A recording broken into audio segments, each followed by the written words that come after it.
Hello students, ये आपका requested topic है। आपको समझना था क्लोनिंग। देखो, क्लोनिंग से मीनिंग क्या होता है? किसी की फोटोकॉपी तैयार करना, यानी कि किसी की नकल तैयार करना। हम क्या करते हैं, हमारे नोट्स होते हैं, कोई टॉपिक होता है, उस टॉपिक को हम क्या करवाते हैं, उसकी जीरोक्स करवा लेते हैं। तो एज इट इज जो आपके फ्रेंड्स के पास नोट्स हैं वो आपके पास भी आ जाते हैं, तो एक जैसे हो गए, तो इनको क्या बोलते हैं हम? फोटोकॉपी तैयार करना। तो क्लोनिंग भी क्या होती है? किसी की नकल बनाना, नकल को तैयार करना ही क्या कहलाता है? क्लोनिंग कहलाता है। जो क्लोनिंग है उसको हमने 2 टाइप से डिवाइड किया है। एक होती है जीन क्लोनिंग, ठीक है, यानी कि जीन का क्लोन तैयार करना। सेकंड होती है एनिमल क्लोनिंग। हमारा जो सिलेबस मोस्टली या हमारा जो चैप्टर बेस्ड है वो किस पर है? एनिमल क्लोनिंग है, ठीक है। लेकिन हम फर्स्टली बात करते हैं जीन क्लोनिंग की। अब जीन क्लोनिंग में क्या होगा, जैसे कि नाम से है क्या कि जीन की कॉपी तैयार की जाती है। अब जीन कहाँ? तो जीन कहाँ प्रेजेंट होते हैं? डीएनए में। तो डीएनए में जो न्यूक्लियोटाइड्स का अनुक्रम पाया जाता है, हम जेनेटिक कोडोन पढ़ते हैं, ट्रिपलेट कोडोन होते हैं। वो कोडोन क्या करते हैं? पर्टिकुलर किसी प्रोटीन के सिंथेसिस का वर्क करते हैं।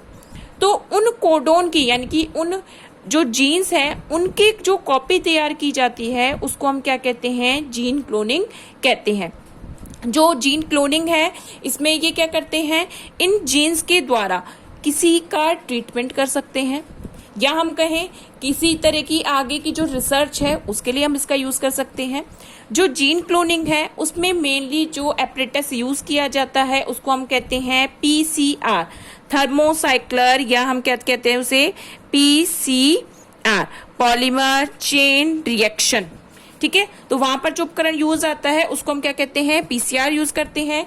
पीसीआर में क्या करते हैं कि हमने कोई जीन लिया जो कि किसी प्रोटीन को कोड करता है और उस डीएनए सेगमेंट की, यानी कि पर्टिकुलर उस सेगमेंट की हम क्या कर रहे हैं? कॉपी तैयार कर रहे हैं। तो उसको हम क्या बोलते हैं? जीन क्लोनिंग बोलते हैं, ठीक है।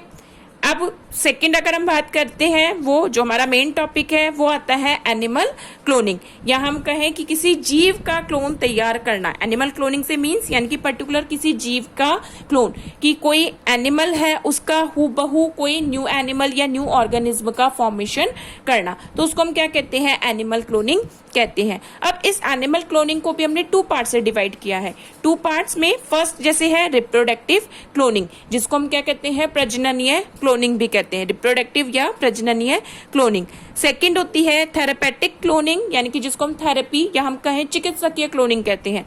किसी जो रोग है उसके उपचार के लिए, कोई प्रॉब्लम क्रिएट हुई है उसके ट्रीटमेंट के लिए अगर हम कुछ यूज कर रहे हैं तो उसको हम क्या बोलते हैं? थेरेपी क्लोनिंग या थेरेपेटिक क्लोनिंग, चिकित्सकीय क्लोनिंग बोलते हैं। अब जैसे थेरेपेटिक क्लोनिंग की अगर हम बात करें तो थेरेपेटिक क्लोनिंग में क्या करता है, अगर मान लो किसी एनिमल के या हम कहें किसी के भी डायबिटीज रोग हुआ है, डायबिटीज भी कौन सा? हम कहें इंसुलिन डिपेंडेंट डायबिटीज, यानी कि उस आदमी को जिसमें इंसुलिन की प्रॉब्लम है। अब इंसुलिन से जो रोग होता है, यानी कि डायबिटीज में क्या होगा, उस बॉडी में या उस ऑर्गेनिज्म में क्या हो रहा है? इंसुलिन का फॉर्मेशन बंद हो गया। अब वो इंसुलिन का मेन फंक्शन क्या है? इंसुलिन बॉडी में ग्लूकोज के एब्जॉर्प्शन का वर्क करता है, यानी कि हमारी बॉडी में जो ग्लूकोज है उसको एब्जॉर्प्शन का वर्क कौन कर रहा है? इंसुलिन कर रहा है। तो उस इंसुलिन के सिक्रेशन, यानी कि उसका इंसुलिन का सिक्रेशन नहीं हो रहा, तो यानी कि ग्लूकोज का एब्जॉर्प्शन नहीं होगा।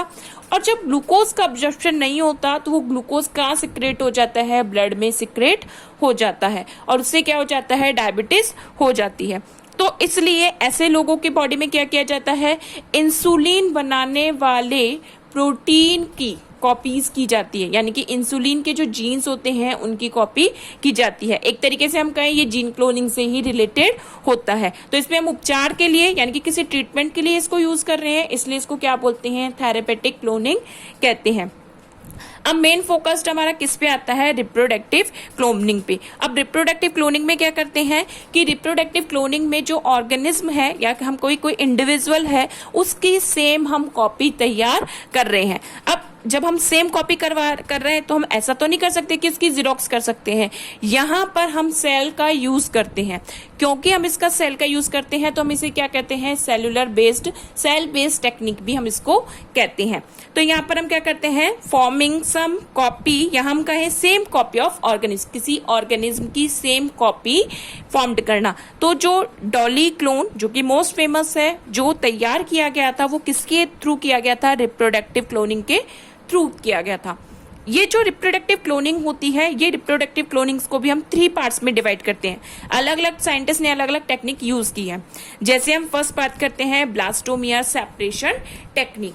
जो ब्लास्टोमियर सेपरेशन टेक्निक होती है, इस टेक्निक में हम क्या करते हैं कि जब एम्ब्रियो यानी कि जब क्या होगा, फर्टिलाइजेशन के बाद एम्ब्रियो किस स्टेज में होता है, ब्लास्टोलेशन स्टेज में होता है।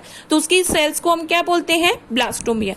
तो उन ब्लास्टोमियर में ये कैपेसिटी होती है कि वो कंप्लीट ऑर्गेनिज्म का फॉर्मेशन कर सके। तो हम उस ब्लास्टोमियर को यदि सेपरेट कर देते हैं तो उनसे जब अलग अलग इंडिविजुअल जो बनेंगे वो कैसे होते हैं, एक दूसरे की कॉपी होंगे। जैसे अगर हम बात करें किसी एनिमल बॉडी का, क्या किया हमने, एग यानी कि मेल गैमेट क्या, सॉरी फीमेल गैमेट क्या होगा, एग, और जो मेल गैमेट होगा उसको हम क्या बोलते हैं, स्पर्म। इसको हमने फ्यूज्ड कराया, यानी कि फ्यूजन को हम क्या बोलते हैं, फर्टिलाइजेशन।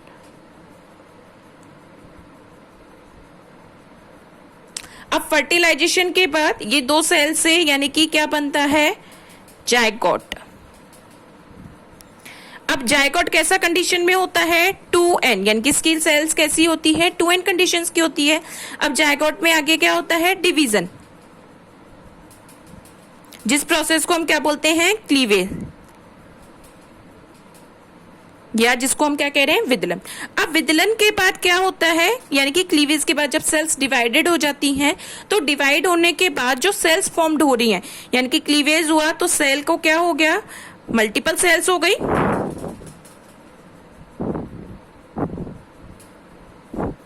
ठीक है, सपोज करो ये 2n कंडीशन थी और यहां पर कितनी हो गई, 16 सेल्स हो गई।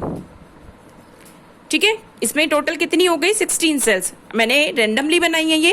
अब इन 16 सेल में से हमने 8 सेल्स एंड 8 सेल्स, हमने 8 सेल्स को डिवाइड कर दिया, या अगर हम कहें हमने 4 सेल्स को डिवाइड कर दिया, या हम कहें जैसे हमने एक में क्या किया, हमने एक में 10 सेल्स ले ली और एक में 6 सेल्स ले ली। तो यहाँ ब्लास्टुला स्टेज पे यानी कि एट प्रेजेंट टाइम क्या होगा, इस स्टेज पर जो सेल्स होती हैं वो कैसी होती हैं, जो कंप्लीट न्यू ऑर्गेनिज्म का फॉर्मेशन कर सके, यानी कि प्लूरीप्रोटीन टाइप्स होती हैं। तो इन प्लूरीप्रोटीन सेल से यानी कि इन दोनों से यदि हम सेल्फ अलग अलग डेवलपमेंट करवाते हैं तो सेल्फ दोनों से जो ऑर्गेनिज्म डेवलप्ड होगा, फर्दर आगे जो भी ऑर्गेनिज्म डेवलप होगा, ये एक दूसरे के क्या होंगे, क्लोन होंगे। ठीक है, और लेकिन ये दोनों एक दूसरे के क्लोन, इनको हम क्या कहते हैं, ट्विंस भी कहते हैं। इसको हम क्या कहेंगे, ट्विंस कहेंगे, क्योंकि ये एक दूसरे के क्लोन है। इसको हम ये नहीं कह सकते कि ये अपने पेरेंट्स के क्लोन होंगे, ये किसके होंगे, ये एक दूसरे के क्लोन होंगे। तो इसलिए इनको हम क्या कहते हैं, ट्विंस कहते हैं। जो मेन सेकंड हमारी है वो कौन सी है, न्यूक्लियर ट्रांसफर टेक्निक, जो कि किसके, डॉली शीप की क्लोनिंग में यूज की गई थी।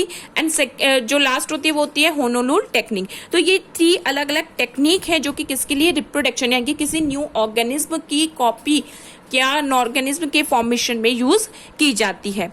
होप आपको यहाँ तक समझ में आया हो। अगर आपको इतना टॉपिक समझ में आ गया हो तो मुझे मैसेज करके इसका रिप्लाई कर देना, और कोई प्रॉब्लम हो तो भी बता देना। ठीक है।